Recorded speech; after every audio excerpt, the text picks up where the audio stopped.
welcome to Movies, Films, and Flicks. I am Mark Hoffmeyer, and joining me is a man who's always angry when I tell him that he can't eat writers. It's Chris Kelly. Hi, everyone.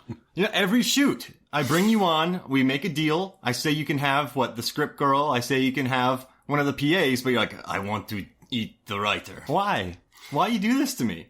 I mean, I don't know, but it's not. They generally have a lot more meat on them. Yeah. They work a lot harder, so it's very tender. It's like a scorpion and the frog thing with me and you. I keep hiring you and you keep stabbing me. It's like a serpent and the rainbow thing with me. But your performances, though, I gotta tell you, they're authentic, Chris Kelly. Yeah, everybody believes me as a bloodsucker. So. People see you on screen and go, yeah, that guy's not human. That guy, something's going on with him. He's legit. He should take off those silly ears. I say, what ears? Yeah.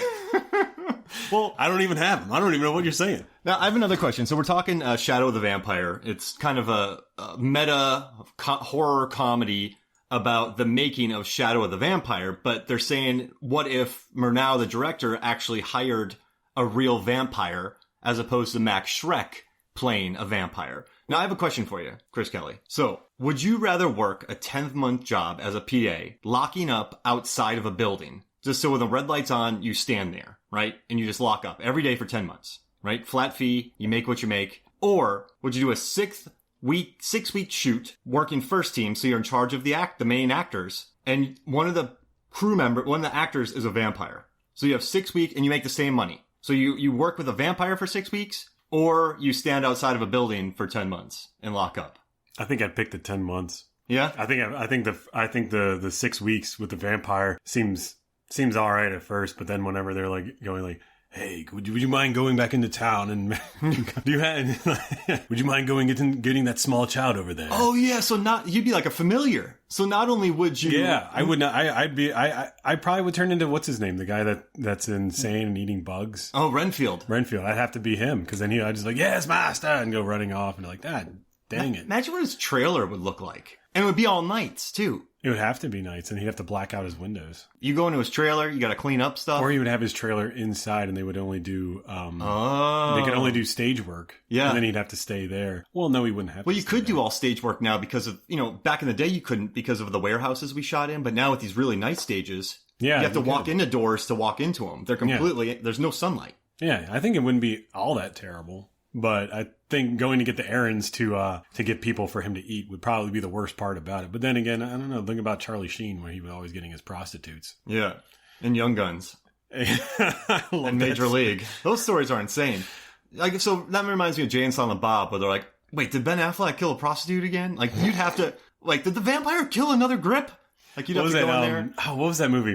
Was it Man Bites Dog? Where it's the documentary crew that's following around a serial killer, and then they start sympathizing with him and helping him out, and they're like, we got to get rid of this body. And you're like, that's kind of what it would turn into. Like, what was that movie about the Berlin vampires? The Berlin Vampires. Do you remember that? Was it called Vampire? Das Did you see that movie? It's like where they got the idea for What We Do in the Shadows. Oh, no, I did not. Oh, I forget the name of the movie. It's so damn funny. And it's like, they're like, we wanted to make a documentary about the Berlin vampires. And it opens up and the guy's like, hey, come on into my house. The sound guy's like, oh, thank you very much. They slam the door and then all of a sudden this gush of blood hits the window. Like 6 months later, we tried again. And then he's like, oh, welcome to my house. Come on in. The sound guy's like, okay, cool. You seem really nice. Slam the door, blood flies. I was like, all right, 6 months later, we're going to try again.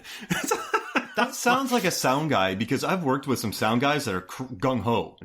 They'll do it. They're very dedicated. I mean, without sound, it's Nosferatu. Well, I mean, silent films, you could go that argument all day with do films need sound. And what was it? I forget the name of the producer who said, nobody wants to listen to an actor talk. But forget the name of the producer who said that. Well, he was wrong. Well, I mean, yes and no. I mean, it was a hard transition from silent films to talkies. A beautiful film that illustrates that is The Artist. Because a lot of these actors, they didn't speak English or they spoke very little English. Yeah. They looked gorgeous on camera, and that's all that really mattered because you could say whatever you wanted, and as long as you put up a card that said, whatever, as you see in Nosferatu, that's how the movies were made. And did people actually care to hear their voice? Not really. I mean, but you could get into that argument all day, especially like with Hell's Angels. So it's like people wanted to hear sound. They didn't just want to hear a symphony. I mean, we're past that now, though. Oh, way past that now. People actually want to, like, they want to watch Charlie and the Chocolate Factory and smell the factory. Oh, that'd be great. They did that at the Plaza. Was it the Plaza or was that Just sniffing chocolate. No, I mean they had it pumped into the room. I don't trust that. What was it called? Was it called 4D or is that called? Yeah, 4D. Yeah, that's like the smell and taste and That's don't go to Raging Bull. In 4D. Saw Rocky 3 in 4D. 200 concussions. Jeez Louise. You know what I do love? When sound came about, they just started remaking every silent picture. They're like, remake them with sound. They made a lot of them. Like I said, Hell's Angels, I think, was the biggest one because that was the most expensive silent film, I think, of the time. And when he showed it, why does the name escape me? Dustin Hoffman. Dustin Hoffman. Howard Hughes. When Howard Hughes showed it to people, they didn't like it because they said, well, we can actually go see a movie and hear their voices. Like, but you're watching 100 fighter pilots shooting at each other at once. Why wouldn't you want to watch this? And they're like, we want to hear it. And he's like, we're reshooting the movie. And they're like, how are you going to reshoot this movie? It costs hundreds of thousands of dollars. And he's like, let me do the talking. Hughes had some battles with, the Hays Code later on, trying to make Scarface. Oh, yeah. And then they had to put the title up in the beginning, like, listen, this is a movie about gangsters, but this guy's evil. We do not condone what he does, and he suffers for what he does. And you're like, geez Louise. They really, but yeah, I don't know. They really had to put it in there because you had to. I mean, at the time, people were watching these movies. I mean, people don't think about it nowadays because it's just normal. But in those days, when you put out something, they thought you believed it. That's why they have to put things saying like, we don't condone this at all in movies. And it's like, well, why would anybody condone killing people randomly? And you're like, well, it's a movie. And you're like, but that doesn't make any sense. But you can get that argument all day. Remember when we made that movie about Jello monsters taking over the United States, and we had to put you believed it. And we had to put that. It's. I was like, it's happening. It is happening. Listen, if an airplane full of Jello falls in a lake, we're all dead. But prime example, Utah. We did. Well, we can't even talk about that. So I mean, I remember we had to put the title card up. We do not believe that Jello monsters will destroy the United States. And then I remember in very small print, I'm like, I do. Yeah. In parentheses, Mark Hoffmeyer does. But everyone else doesn't. Actually, Mark Hoffmeyer really doesn't, but he's stubborn. And then in the bottom, it's like he does. In the credits, it puts Mark Hoffmeyer thinks this is going to happen. Like, that's one of the names of one of the electricians. He actually bought stock in Jell-O. Yeah. I was waiting. I used to sit in the Great Lakes. Just, come on. I don't know how they deliver Jell-O. I assumed it was by parachute cargo. And to be honest, there's more to Jell-O than that. There's a lot of death that goes into Jell-O. You know what I want to invent? Take it from a man who's... I want to invent... a company called like Extreme School Supplies, and like, and I want to be like Extreme Paper Clips, and the way the paper clips are neon, right, and like little strips down them, and they get delivered by a cargo plane, just dropping parachutes down into like a Office Depot's parking lot, and that's how you unload it. You just hear a giant whistle as it's coming down. Yep. And there's a little land, like the pad meets there. That's how good technology is. But we skydive every delivery. Every paperclip gets delivered from air. That's some tough school supplies. And when you open it, it goes, ah! Like, I just ordered the erasers. Is your desk job boring? Try while hang gliding. Paperclip coming at you. You have one of those desks, you're hang gliding and you're doing your work on it. Like made out of Post-its with mix up, like Extreme Paperclips. Glue sticks flying from the sky. Extreme glue sticks that smell like Red Bull. All right, so we should get back to Shadow of the Vampire. What movie were we talking about again? Yeah. So this movie, I got to tell you, this has long been one of my favorite movies, and I'm very happy that you decided to join me on this. How did this come about? Did you? You recommended it. I recommended it. I think it was a joint. I think we looked at each other and went, Shadow of the Vampire. Yeah. Let's go. Hey, what should we do next week on a count of 3? 1, 2, 3. And I was like, Footloose.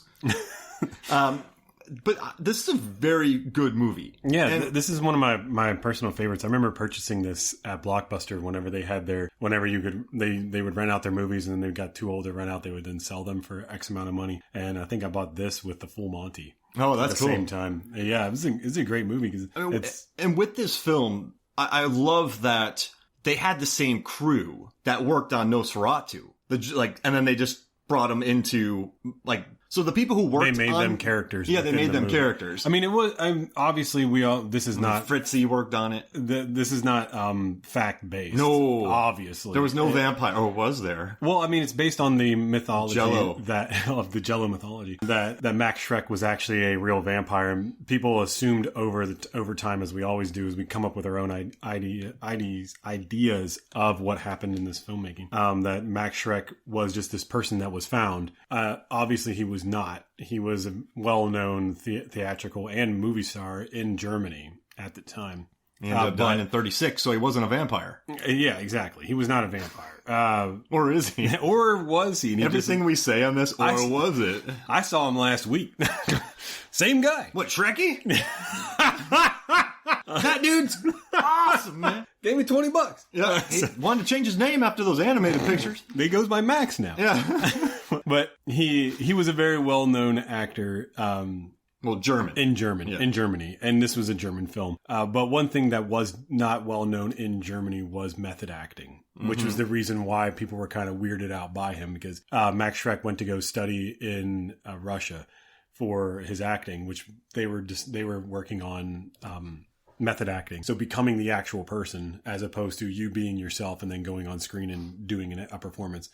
Max Schreck was becoming the actual character, which really would freak anybody out if you've ever worked with anybody who is a method actor. Eric Stoltz is a method actor, which was what cost him the Marty McFly role. Hey. And that's a true story. He wouldn't stop playing rock and roll in his trailer? Well, he kept freaking people out because they were like, dude, calm down. You're not always have to be on edge. Yeah, this isn't a method acting movie. This isn't Lincoln. This is not, exactly. And that would scare the crap out of anybody. Here, Daniel Day-Lewis is actually really good to work with, but he's also kind of a pain in the ass. But I've never worked with him, so I can't say that for a fact. But that was with Max Schreck. So when they found him in Russia, whenever Murnau found him in Russia, he was like, I will be your vampire. I am a vampire. And he started doing all these studies on vampires. And Max Schreck believed that if they were to make a book about, because obviously movies weren't really weren't as popular as they are now, but he believed that if they did write a book on vampires like Dracula, if it became popular, he believed that if a real vampire existed, he would hate it. Or she would hate it. So that's why he has that line where he says, oh, that book, Dracula, oh, I loathe that book. Because he would probably hate the book. And he was lonely. I like why he didn't like the book, because he said, I don't like that Dracula in his ancestral home is pretending to be a human and serving a human with no servants. He's like, it's very lonely and it depressed me. I thought that was a really interesting thing to say. Yeah, and that would be accurate. Yeah. If this person had been around for, centuries? Imagine you walk into your dining room and Dracula's just throwing forks down going, motherfucker. Sound like Joe Pesci from Home Alone. Fricka. Mashed potatoes again. Yep. He's just taking everything and going, like roast beef, fricka, just drink some blood, you rope sucker. But that's literally what happened. He really was like, he became this person. Now, I think Willem Dafoe, I know he received an Oscar nomination for this, and they also received an Oscar nomination for Best Makeup. But I do think during this that, F.W. Murnau, played by John Malkovich, I love Udo Kier in this movie. I love Carrie Ellis in this movie. Yeah. There's a lot of people, and I like Wolfie. I just, Henrik, the screenwriter, there's a lot of interesting performances in this film outside of Willem Dafoe's show-stopping performance. I mean, yeah. John Malkovich is amazing in this. And he's the hidden MVP. I mean, when he's screaming at a real-life vampire going, I'm going to cut all your close-ups. Yeah, I love that. And he's like, body double for everything. Yeah. And I was like, yeah! I laughed so hard. And then I remember he made a comment to, I'm going to cut all your close-ups. And then you cut to Willem Dafoe. A close-up on Willem Dafoe. And then he goes, he hisses in this movie. And I guess this movie wasn't that big of a budget. Nick Cage produced it. $8 million. It was his first time producing too. He raised a bunch of money from independent, like a bunch here from there, and did it. 6-week shoot. That's why I asked earlier if you'd rather do the 6-week shoot of that. But they moved quick on this.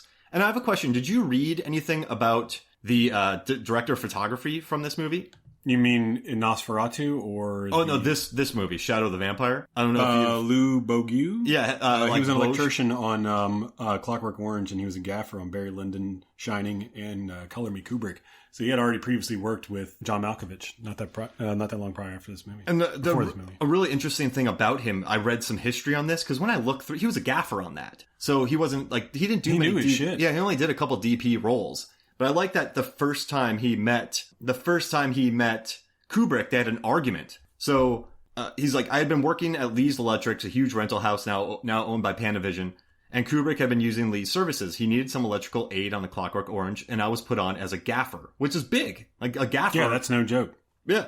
And then immediately I faced off with him over equipment he had requested. So he's like, I bought him items I thought were the best. And he's like, well, I want these. He's like, well, I'm not working with you if I want to use those because those are crap. We're using these. Kubrick liked his frankness.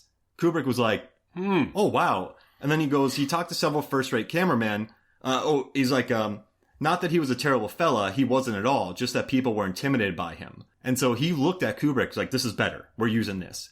And then he went on work on Barry Lyndon and beautiful movies. Well, you also got to think at the time, Clockwork Orange, is not what we see it is now. It wasn't even that popular of a book. Yeah. So, bought the rights for $500. Mm-hmm. But Kubrick, I think at the time when that came out, he had just done 2001: A Space Odyssey. So he wasn't really, that was a celebrated film, but it wasn't like, he's the big hot name now. So it was just kind of like, he was a genius. So it's like if he would just be like, okay, but you see what I'm saying? Like the conflict there, if he were to be like, I know it, like I'm a genius, and this guy's like, hey, look, man, you're shooting shit wrong.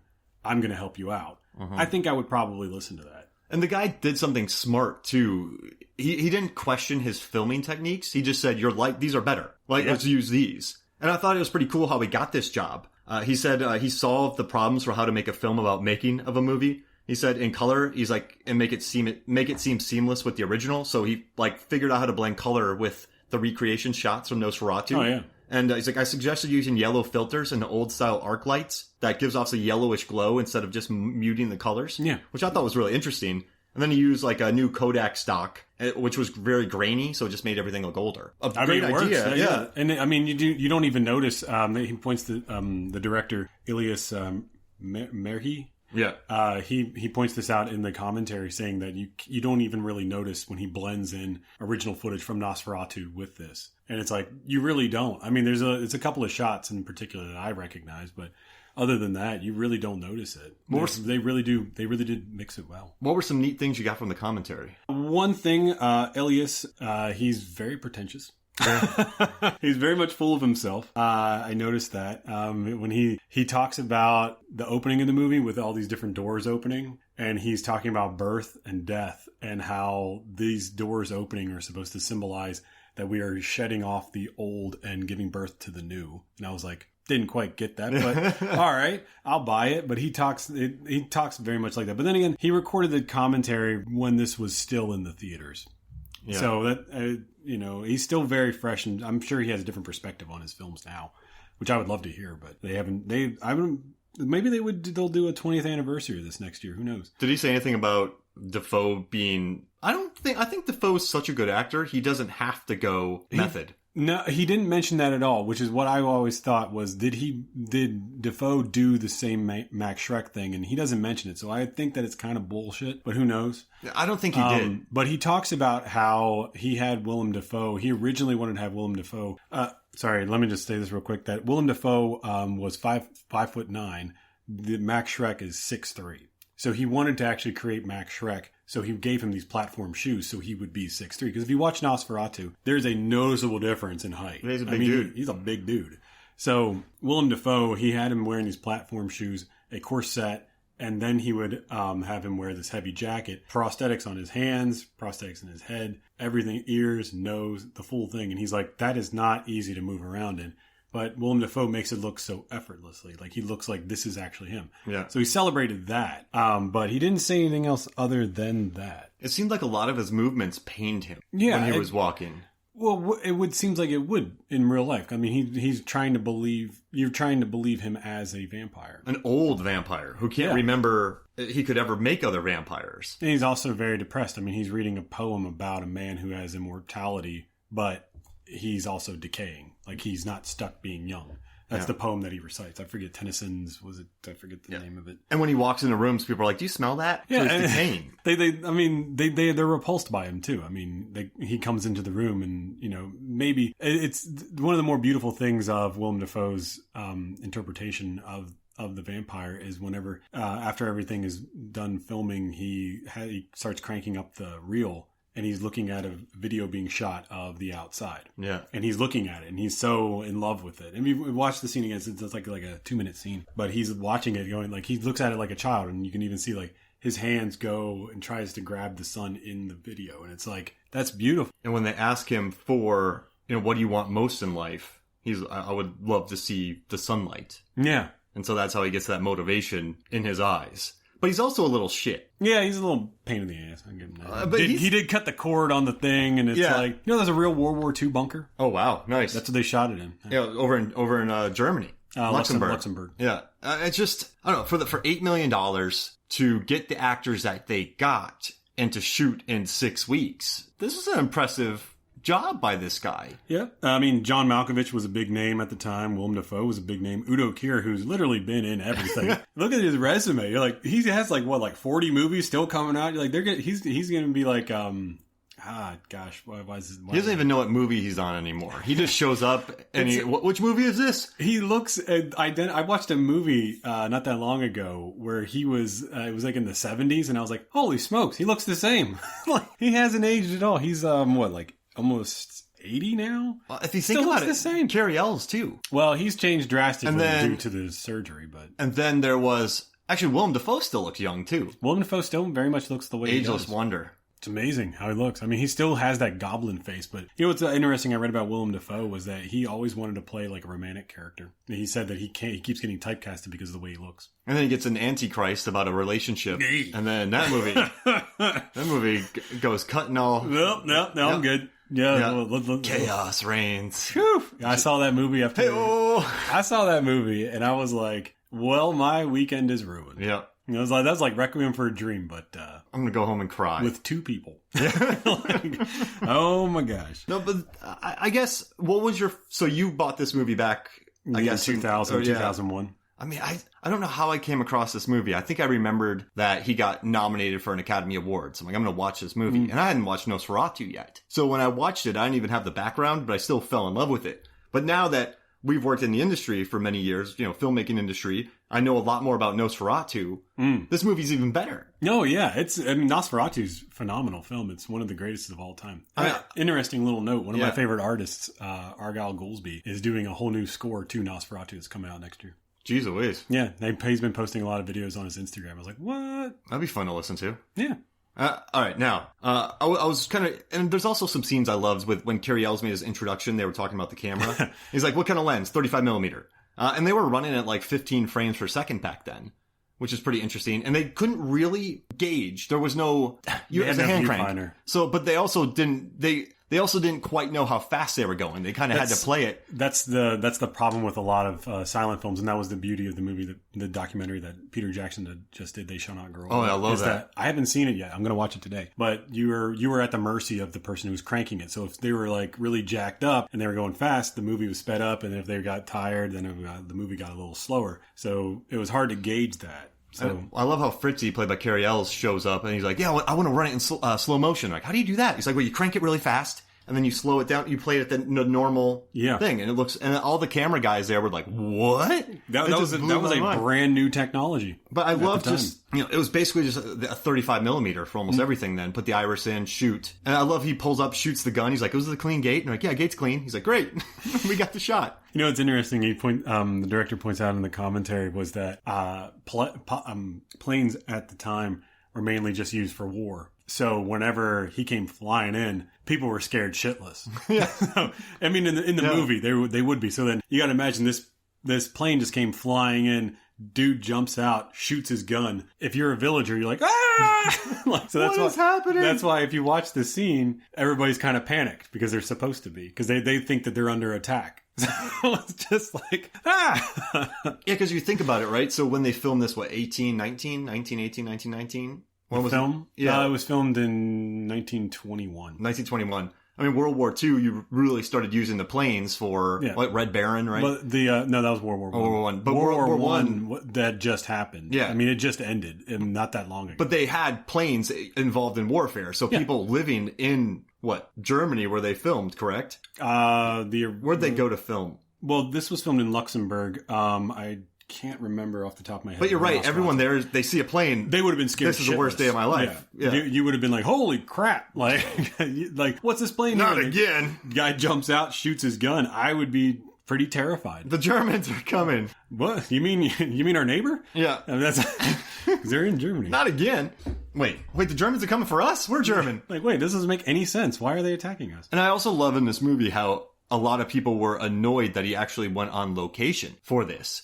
Because, a lot of the films, I mean, they definitely had backlots. You watch some of these movies like Robin Hood before, like the original Robin Hood, they had built massive sets. Yeah, there was because filming was still brand new technology. You have to remember that the first movie had come out 30 years prior to this. Yeah. The very first. So it was still very much in its infancy. And the lamps you have control of inside, outside. Exactly. The colors. How's it, because everything. They couldn't shoot at night either. That's why that was a big thing. Whenever you notice that little conversation they had, it's like, why are we shooting at night? We can't see any of this because they didn't have the technology yet to create the light. So what they would do in movies, silent films, and up until not that long ago, never mind. But anyways, they would shoot it during the day and they would filter it in blue. Yeah. So that's why if you watch a lot of movies from the 60s and 70s, you'll see that you're like, well, there's still clouds in the sky. How is this night? And like what, day for night or night for day? Yeah. They did that on the latest Mad Max too. They did that on, 28 weeks later? Kramer versus Kramer.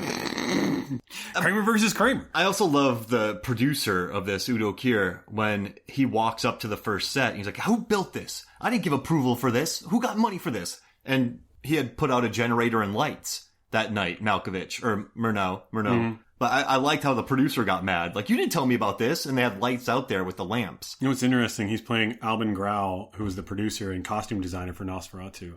And that was Albin Grau's first movie. Wow. And that was his first. Actually, I thought that was really interesting because I looked him up. I looked up all the real people. But Udo Kier was 66 years old when he made Shadow of the Vampire. And Albin Grau was 38. Hey. There was a lot of age differences actually in this movie. But that one I thought was probably the most interesting. Well, also, Malkovich was older than... He was 46 when they did this. Murnau was 33. Willem Dafoe was 45. Max Schreck was 42. So that's not that too bad. This is classic great horror. You have John Carpenter out there in Halloween. Jamie Lee Curtis buying her own outfits. They have one bag of leaves. Right? Yeah. I mean, you have Wes Craven working, Last House on the Left. You have Blair Witch Project. You have Paranormal Activity. A bunch of these young people getting together, making these movies, cheaper films. Yeah. So yeah, I mean, it makes sense that some people would go on location. Yeah, and find a method actor. It would be easier for you because you don't know how renting out a stage and then having it built is way more expensive. And then not only that, but what I liked about Shadow of the Vampire was that Elias says that this movie was shot a lot in a real castle from the 11th century. Yeah. So he said that they were like, we can build this all on a soundstage. And he said he wanted to do it on location because he felt that movies that are shot on location, the actual location becomes a character in the movie. Which is true because you actually feel like you are in this, you're trapped in this castle. Not trapped, but I mean like you're in a castle. Absolutely. And you feel like the place is a part of the movie. Do you want to hear some pretentious knowledge? So that movie Roma. So I teach a production design class, and BAFTA every year, they bring all the production designers together, and they do a big hour-long interview with all the production designers.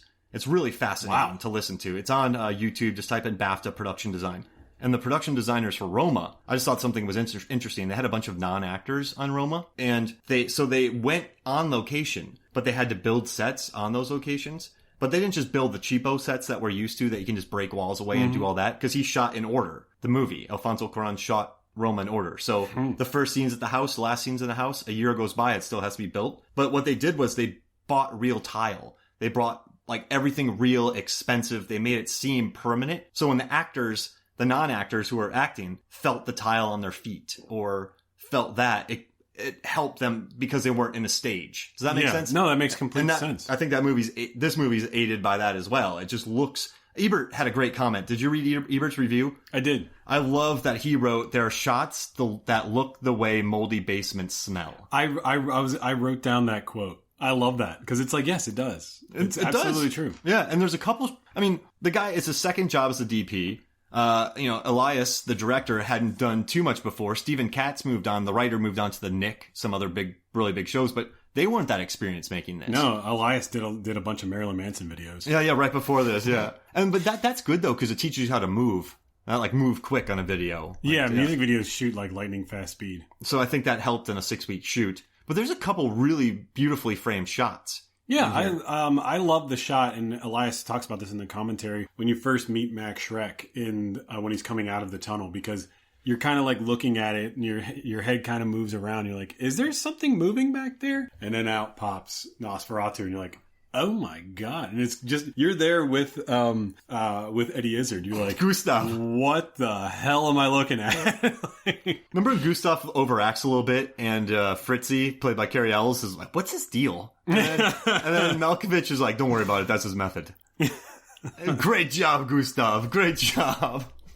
There's quite a year difference between Eddie and Gustav in real life too. Eddie Izzard was 38 at the time. And Gustav was 27. But they do look pretty damn close if you watch the original. I watched Nosferatu last night, so I was like, that's pretty damn close. I mean, that's neat. That's cool. But also, Eddie Izzard, Eddie Izzard was also a very well-known name at the time, but he was more known for stand-up comedy. Yeah. He actually won 2 Emmys that year that this movie came out for his stand-up special Dressed to Kill. And Kramer vs. Kramer. Kramer vs. Kramer. The TV show. The TV show where he's actually playing Kramer, that's the drag queen. Yeah. He's both Kramers. Yeah, it's nuts. They just called it Kramer. They call it Mrs. Doubtfire Kramer. Yeah. It was insane. Hello! Yeah, that was I found that was pretty interesting. No, but he was game in this movie. He had some good stuff. Fantastic. I mean, so was Catherine McCormick. She played Greta Schroeder, who they wrote that scene in the beginning of it where she says that she doesn't really care much for film. She's more of a theater person because she was in real life. And Elias said that he doesn't know if that conversation actually did take place, but he did know that Greta was not a big fan of film. Yeah, all the way up until she died, when she died in 1980. But it was rumored that she had died in 1975, but then when she saw that article in a magazine, I forget what magazine it was, but Greta saw that in a magazine, she wrote them a letter saying, hey, I'm very much alive. Can you imagine? I'm not dead yet. She was like 75 at that time. Wow. So she was a big name in theater. And in silent films, you didn't hear anything, but, film people didn't hear anything from her, oh gosh, I don't know, like 60 years. So they just were like, she's dead. Here's a big thing about how they're celebrating your life. It's like, whoa. I'm happy you're celebrating my life, but come on now. I just found that so funny. And she was not in this movie much, but she had fun with it. Like when she pointed the stake at Willem Dafoe. But I mean, imagine being an actor-actress, and someone's like, we hired Willem Dafoe to play Max Schreck, and we're going to make a movie about the filming of Nosferatu, and Willem Dafoe is Max Schreck as actual vampire. I would take any role in that movie. No, of course, yeah. And if it weren't for him taking this role, he may not have gotten the Green Goblin. Yeah, but that's what but then they just put a mask on him. Yeah, but I mean, the mask is clearly designed after a little bit of the Green Goblin and a whole lot of Willem Dafoe. It's such. Now my favorite line in this movie, I just got to say, how dare you destroy my photographer, you idiot. That's what Malkovich says that to Willem Dafoe. But I love that you have this ancient vampire, and he's just calling him an idiot. And then he's like, did I kill your crew? I don't remember. So he knows humor, right? Yeah. I'll eat her later. Yeah, he's like, why wouldn't you just take the script girl? Nah, I'll eat her later. And I love, though, he's like, I don't think the ship is necessary. And I love that. The reason why, obviously, that wasn't in the original Nosferatu, because there's shots of them clearly at sea. He wrote that into the movie because they shot it in Luxembourg, and he was like, there's no sea near Luxembourg. And he's like, so if we were to leave this location to go to a sea to shoot it, he's like, which we would have done, he's like, but that would have cost us 6 days and a whole lot of money. So he was like, we just wrote this part in and saying, they shot this actually right outside of the castle, and we did some B-roll on sea. He's like, that's why he wrote that in there. He's like, the main, but in reality, was that. It was probably in the original script, right? Then the producer got a hold of it and was like, exactly, yeah, it was. He said they wrote that in the script, and they were like, no. Nick Cage is reading it. Hey, Elias, man, we can't go see, baby. Hey, man, I got to point us out on the thing. It ain't going to happen. All right, let's go on break real quick, and we come back, we'll talk more Shadow of the Vampire. Welcome back to Movies, Films, and Flicks, and Chris Kelly ate the writer again. He had it coming, to be honest with you. But, So I'm a writer, but we're cool. yeah, you're all right. I mean, you bring in other writers, so I can't exactly eat you. So That's why I do it. I bring in decoy writers. stop chewing on my hand. That's why I have a writer's room that I bring in. It's just a room filled with writers. Yeah. Other people have it the direct opposite way, but not me. They're like, we love Mark sets. Like, we just show up. We don't even write, but we sit in a writer's room. Well, Then Chris comes down from the ceiling maybe like an Alien 3. wearing, Just grabs them up into the thing. just pulls them right up and blood everywhere. There's less competition. I can't keep cleaning my typewriter. I mean, this is a bloodthirsty business. Listen, if I got to get steady work and a vampire might attack me, I'll take it. Bill's got to get paid, man. All right, so any other cool things from the commentary that you had, or you just want to talk more? There was a lot of stuff that Elias pointed out. He said that the reason why that he had Murnau in the movie, he has him like injecting heroin, and he said that because the real Murnau was in World War One, and he had a really bad accident. I think he was shot, and whenever he got hit, he damaged his kidney severely. So he was actually addicted to painkillers. All the way up until the end of his life, whenever he was killed in a car accident in America. But he said that he never found anything concrete. Well, I'm sure it's something that's come out by now, but at the time of the movie came out, Elias didn't find anything about Murnau where he actually did heroin, but he said that's probably what he would do if he ran out of pain medicine, which is the reason why you have that shot of him shooting up. And it makes sense, I guess, in the logic of the film, because then once he's high, he explains to Udo and Carrie that it actually is a vampire. Yeah, and so it would explain a lot, like you said. Yeah, and I think that's good. And then the final scene, right? I mean, oh my gosh! So I do want to talk about the scene where John Malkovich runs downstairs, and he's so full of himself as a director that he thinks he can choke a vampire. And so he's choking Willem Dafoe. Willem just smiles and then leans forward, and he just pushes Malkovich back with this giant smile on his face. Like that's, I love that, man. Don't cheat me, mortal. Like, I love that though. I really like the relationship between these two. There's a couple times where Max or Willem Dafoe says to him, I know you. You don't care that that person died. Like that, I know you. Don't pretend like you care. Yeah. So they have a weird relationship, right? A symbiotic relationship. They both understand each other. And do you think there's vanity in the vampire situation to where I will be on screen for the rest of my life? I can be seen. Yeah, he talks about that too. Also in the commentary, about how that this movie, well, movies in general, people will remember this for the rest of their lives. That you can always go back and see this. And he talks about the morbid curiosity of film in general. He says Nosferatu, for instance, all those people are dead, and they have been dead for many, many, many, many decades. But they will always be there. Yeah. You can always watch that movie. Like I said, I watched it last night. Then you see Max Schreck whenever he was 42 years old. Like he's been dead for many years. Yeah. You're immortalized on screen. So they are. And he also points out that no one would actually remember a real conflict that happens when a movie is being made. They're just going to remember the movie. But what was also interesting, he kind of jokingly said, he's like, unlike in the movie, there was little to no conflict with the directors. He said Nicolas Cage was one of the best producers he's ever worked with. And he said, I'm looking forward to working with him again. I guess Nicolas Cage probably didn't feel the same way because he never worked with him again. Yeah, then this guy just did Suspect Zero. And you haven't really heard too much about him. He's making a movie, I think it's a love story about aliens coming to Earth. Interesting. He has a couple of movies coming out that are very bizarre backgrounds, but he has I think 3 of them coming out. Another thing I thought was interesting was the outfits that they're worn while they're making the movies is period specific. I mean, it's period real. Whatever. But they actually did wear the lab coats and the goggles while they were filming, and he says that it was because of the mercury that was coming out of the film and the lights when they were shooting. Yeah. I thought was interesting because I was like, So could you imagine going to make a movie as an actor or anyone really, and you're just showing up and everybody else is wearing these outfits except for you, and you're like, wait a minute.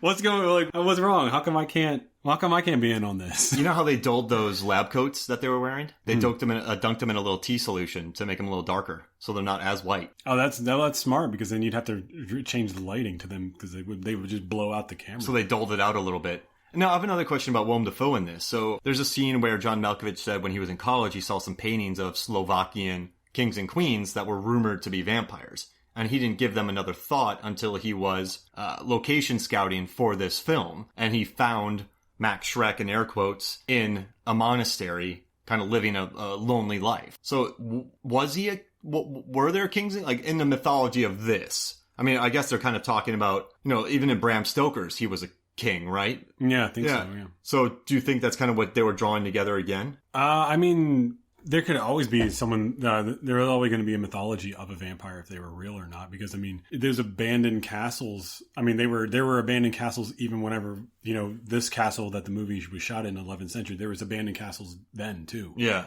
So there always could theoretically be somebody that's living in there. I thought that was interesting. And then when the vampire in this movie is talking about how he became a vampire, he's not... Because I don't remember. Yeah.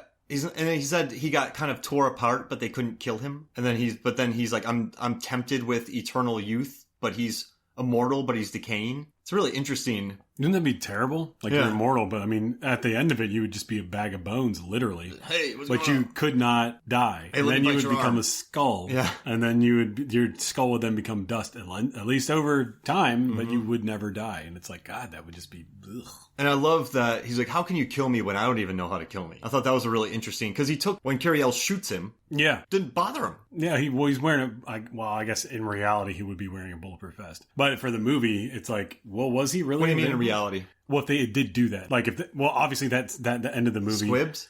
Well, no. I mean, like, if he were to actually shoot him, if they were making the real Nosferatu movie, and Fritz did shoot Max Schreck, he would just have been wearing a bulletproof vest. But that obviously didn't actually take... Well, yeah, that wasn't in the movie. No, not in real life. Yeah. That didn't happen. I mean, the ending is obviously drastically different. But Because was shot. He was shot. Yeah, no. I mean, like, never mind. Yeah.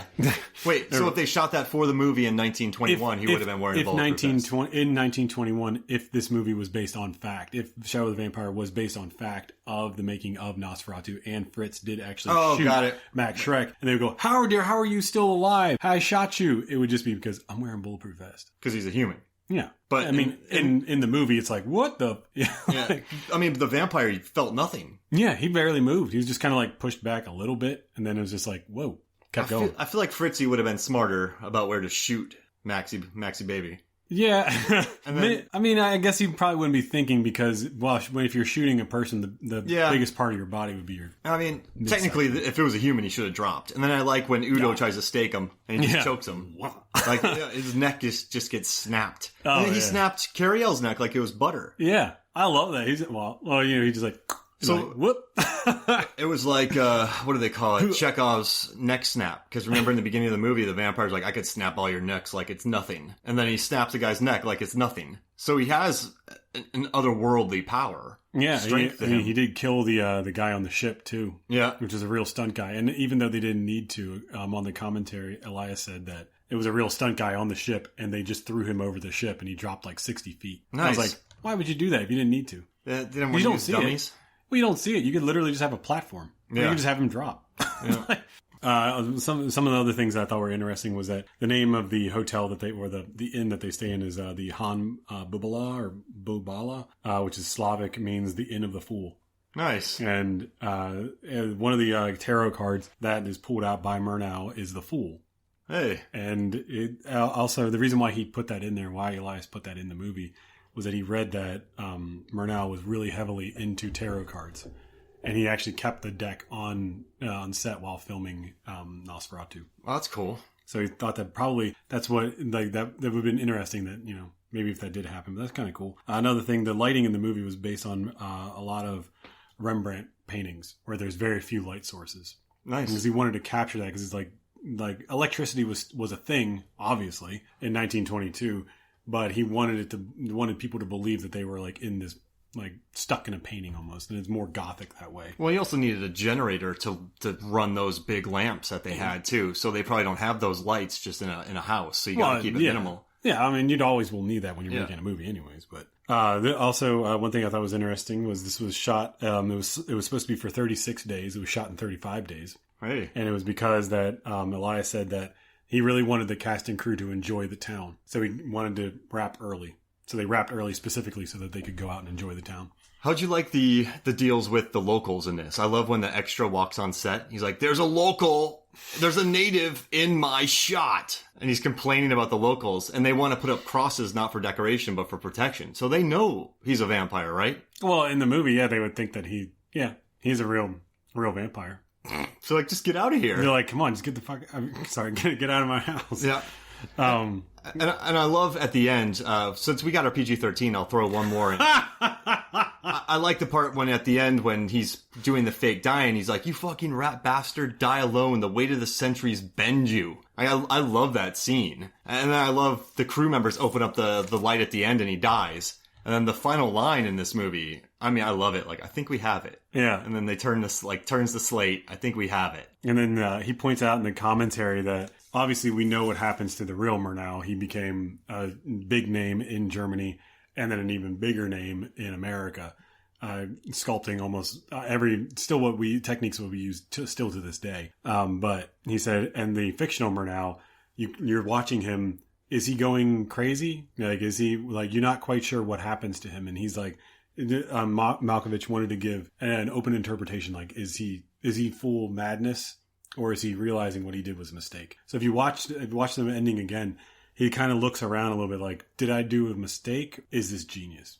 He's got to go to jail. Well, yeah, he killed 3 guys. And then the vampire burnt, correct? So there's no vampire left. So people go in there and they see dead bodies. And a burnt corpse. I think it's pretty legit. Like, I'd be like, all right, well, this guy's he's done. A vampire did it. Yeah, right. Right? Show us the proof. Here's the video. Oh, yeah. One of those moving pictures. Yeah, right. I'll believe that. I mean, I guess the financiers see it and it's released. I mean, that's what they're saying about this movie. So, I mean, that this movie got made, they're saying that the movie hit theaters, I would say. Does that You're make talking sense? about Nosferatu? Yeah. So Malkovich's movie, in this movie, Shadow of the Vampire, the movie they filmed was released. Yeah, in the Shadow of the Vampire reality. Yeah. Yes, it would have been. Yeah. The financier, I mean, a good story. Yeah, I mean, this idiot director found a vampire. The vampire killed everyone. It's a great movie. Who cares about the director? This movie's phenomenal. It's like the world's first snuff film. They couldn't talk about that then. I mean, the 1922, I mean... Well, you know what? Hays Code didn't exist. I mean, like some of those movies pre-code, and this is Germany. I mean, there's a lot of movies that came out that were just kind of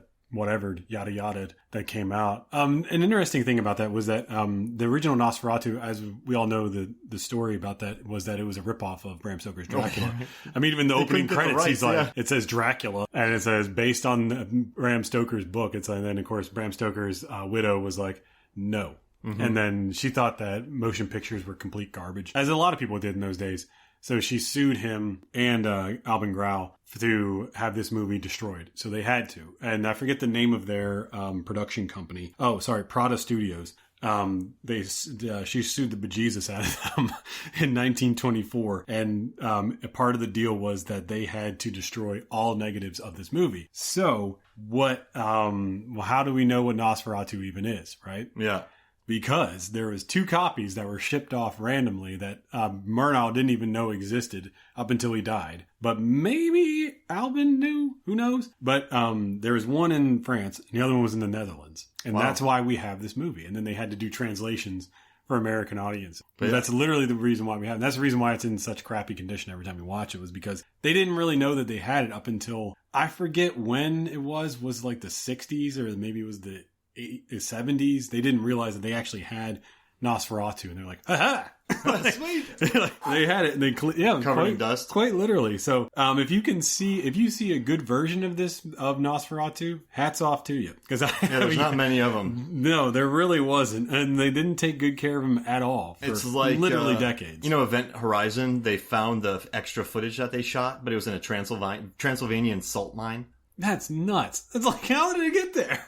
And the footage isn't good enough to be added into the film. So a lot of film isn't that well taken care of. It's kind of nuts. Of course, well, because they weren't expecting it to even survive. And not only that, but the film footage, a lot of the films were, the film was flammable. That's explained in Inglourious Basterds. That's true. It really was. Put it in a salt mine then. So then they put it in there. They would stash these anywhere. But Elias makes a very good point in saying in the commentary that you will think about all these beautiful films that were shot and eventually destroyed. Yep. They had to be, and we will never ever know about them ever. Mm-mm. And it's like it's interesting, but it's beautiful at the same time. It's like there's certain people that have only seen these and they that's it. Yeah. But who knows what catches on fire? A factory catches on fire. You know, like the prints are gone. And you've heard about the what was it, like last year? Whenever the master recordings. Oh god. Yeah. And like all those from Bill Haley and the Comets and all the Fog Hat. It's just all these wonderful songs that you'll never ever have remastered again. Hey, so now that we're moving on, do you have a recommendation for us? So we have a Chris Kelly recommendation. Oh yeah. Before we do the recommendations, just want to say if you do want to watch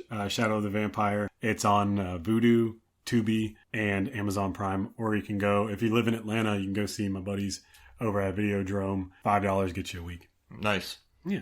Videodrome, go rent commentaries. That's what I did. Actually, what's interesting is when I first rented this movie, because we were going to record this podcast a little while ago, and then I got booked on a movie. I rented it, and then I had to go out of town. I didn't get a chance to return the movie again, so I had a pretty big late fee.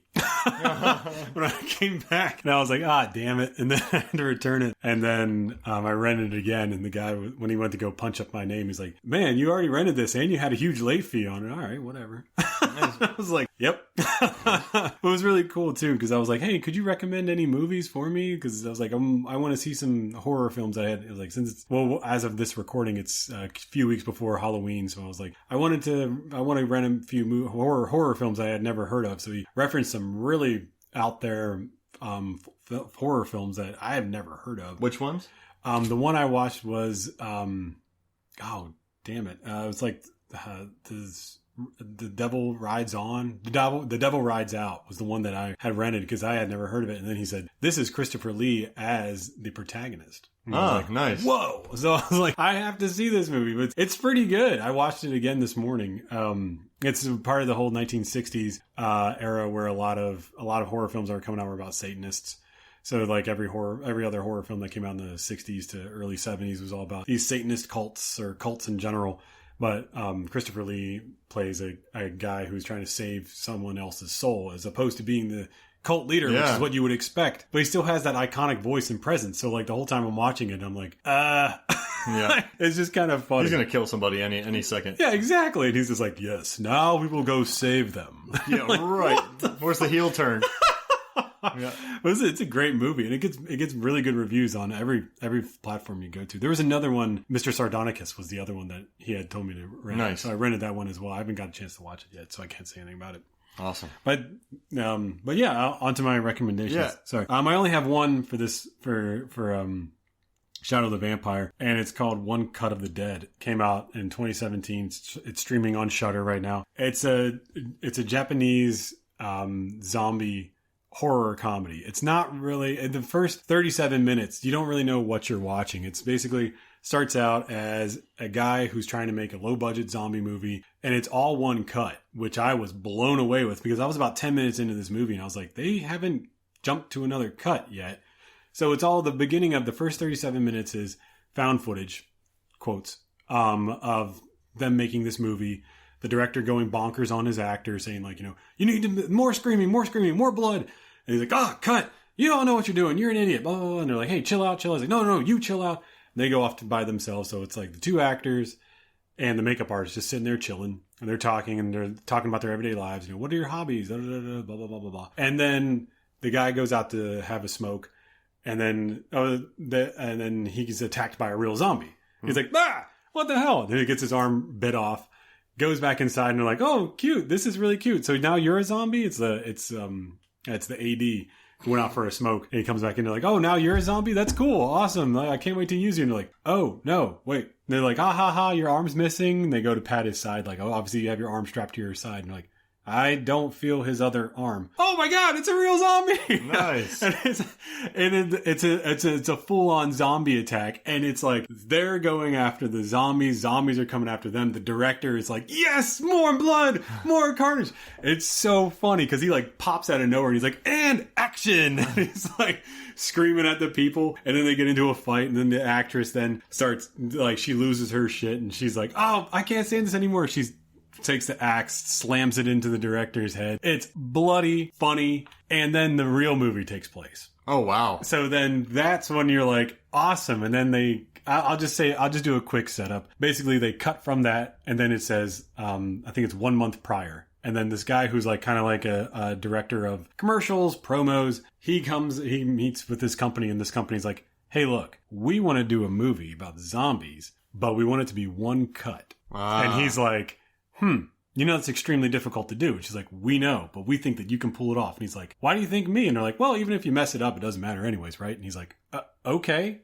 Because it's almost like it's talking about reality. Yeah. The real director was kind of a subpar director, so he decided to make this movie to show that he could do a movie. So then the movie's about the buildup of this. Like, he's renting out the crew, he's writing out the script, and then the layout, and then the actual movie is about the making of that movie that you just saw the first 37 minutes of. And it is really funny, really violent, and if you work in film like Mark and I do, it's great. There's so many great shots. Like, you're just like, that's exactly how you do it. Oh my God, that's so cool. So then you see the behind the scenes people. One of my few favorite shots was whenever they'd see the hand that the AD is ripped off of. The guy comes running in. Oh no, it's a head. When they chop the head off the body. Sorry. They're like, oh my God, we need to find the head. Where's the head? Where's the head? They're like, They jump into the pile of body parts, pull the head up. There's the guy, one of the zombies sleeping. And they're like, dude, you're up next. He's like, what? Like, get your ass out there. Get on your mark. He's like, crap. And he goes running out. They pick up the head, running full force across the parking lot. And then the door bursts open. So they're supposed to have the head there. Door bursts open. They do like this tuck and roll underneath the camera and throw the head up. And I was like, yes, that's exactly what it, and it brings out so many great memories of working on set. And I was just like, oh my God, that's exactly how it goes down. I gotta watch this. Oh, and it's funny as hell. I mean, it's funny. It's violent. Japanese? Yeah, it's a Japanese movie. It was a very cheap movie too. It was made for $25,000. Oh, wow. And it made the equivalent of $25 million. That's awesome. Have you watched Why Don't You Play in Hell? No, I have not. It's about filmmaking in Yakuza. A Yakuza wants to have something filmed, and it's violent.